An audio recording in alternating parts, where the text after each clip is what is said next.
என் இனிய தமிழ் மக்களே, உங்கள் பாசத்திற்குரிய பாரதிராஜா பல்வேறு விஷயங்களை பல்வேறு சூழ்நிலைகளில் உங்களோடு பகிர்ந்திருக்கிறேன். தற்போதைய சூழலில் பாரதிராஜா ஒரு சராசரி குடிமகனாக, தமிழ் தேசிய குடிமகனாக உங்களோடு சில விஷயங்களை நான் பகிர்ந்து கொள்ள வேண்டும். எவ்வளவோ விஷயங்களை உங்களோடு பகிர்ந்திருக்கிறேன்.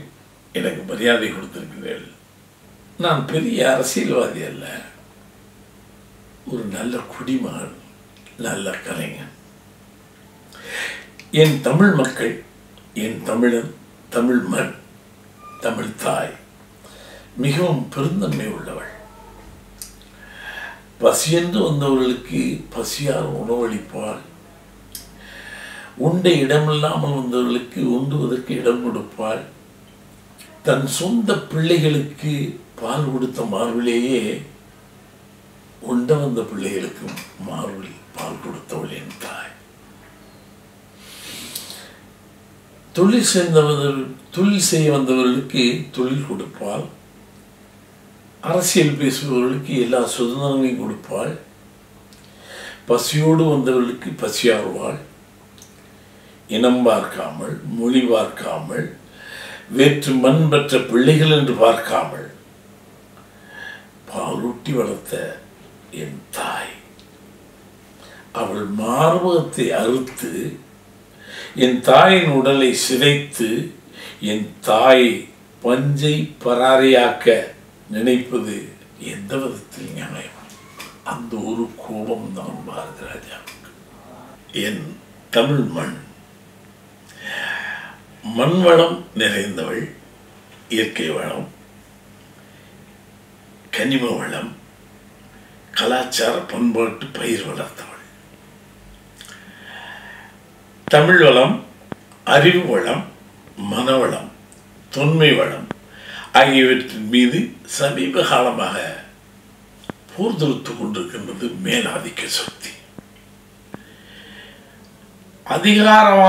அதிகார வர்க்கமான அந்த மேலிடம் வளம், வளர்ச்சி என்றெல்லாம் சொல்லி தமிழ்நாட்டுடைய செயற்கையாக மின்வெட்டை நடைமுறைப்படுத்தி தமிழரது தொழில்துறைகளை பால்படுத்தி இருக்கிறது. குறிப்பாக சொல்ல வேண்டுமானால் கோயம்புத்தூர், திருப்பூர், ஈரோடு, சேலம், தர்மாபுரி, திருச்சி, சென்னை போன்ற நகரங்களிலே வலுத்து கொண்ட நின்ற தமிழரின் தொழில்நுட்பங்களுடைய வளர்ச்சி, தொழில் கட்டுமான வளர்ச்சியையும் சரி, தொழில் கட்டுமானங்களையும் சரி சீர்குலைத்து செயற்கை மின்வெட்டு தமிழரது தொழில் வாய்ப்புகளும், பொருளூட்டு கருவிகளும், தொழில் தொடர்புகளும், அனைத்து கருவிகளுமே செயற்கையான முறையிலே தமிழ்நாட்டு சிறு முதலாளிகளிடமிருந்தும் குறு முதலாளிகளிடமிருந்தும் பறிக்கப்பட்டு விட்டன.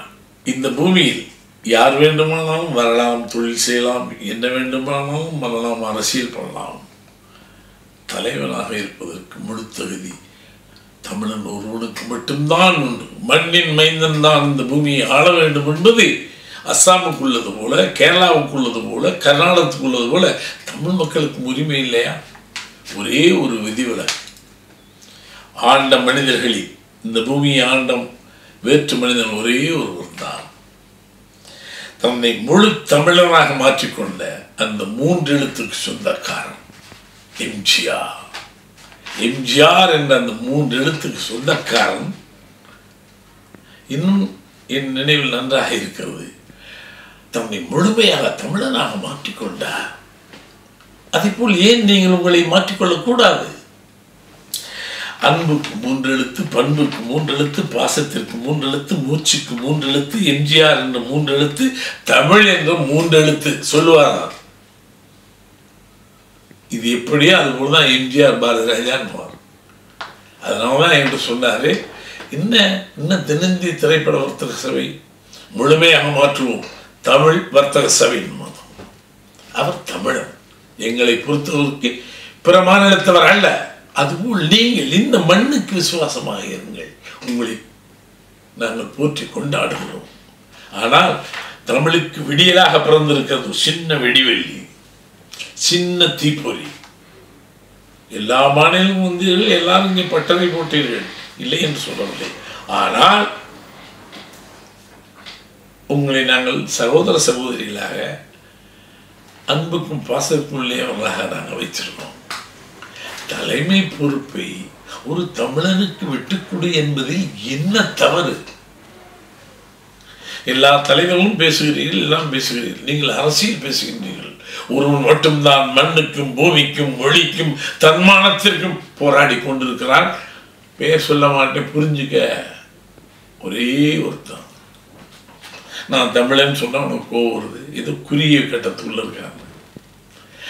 என் தாய் தாய் என்று சொல்லுவதற்கு நான் ஏன் பயப்பட வேண்டும்? நான் என்ன குறுகிய விட்டமா? நீ தேசியம் பேசுவ, ஏன் நான் தமிழ் தேசியம் பேசக்கூடாதா? கேட்கிறான் ஒருவன். வெடிவெள்ளியாக வந்திருக்கிறான். தெளிவும் அறிவும் புத்திசாலித்தனமும் தன்மானமும் விவேகம் இருந்தால் புரிந்து கொள்ள அவன் யார் என்பது.